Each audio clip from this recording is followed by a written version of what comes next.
Okay po, so good morning. Papakita po natin kung paano mag-submit ng assignment. Okay, login po muna tayo. Okay. Pagkabukas po ng Edmodo, makikita niyo po kagad yan sa inyong homepage na inassign po.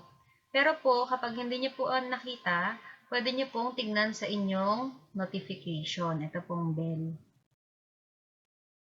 Okay, pindutin lang po. And then, kasi po yung assignment ko talata. So, pwede na po kayong sulat po dito mismo. Pinutin lang po yung create.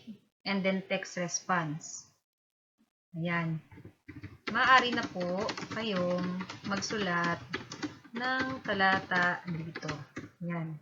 Pero kung ayaw nyo naman po dyan magsulat, pwede pong dito po sa Word. Pero masyado pang madiwara, kaya pwede rin po text response. And then po, kasi kasama po sa assignment yung isasama nila yung picture ng inyong family picture. So, paano po tayo mag-upload ng picture? Pindutin lang po yung attach. And then, file from computer. Ayan po. Pili na po kayo ng picture ninyo dyan or sa cellphone po ninyo. Ayan.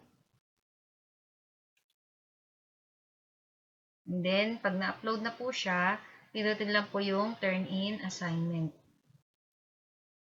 Okay, pindutin yung turn in. And then, work submitted. Okay na po yun. So, kung narinig nyo, nag-notify na po siya sa akin.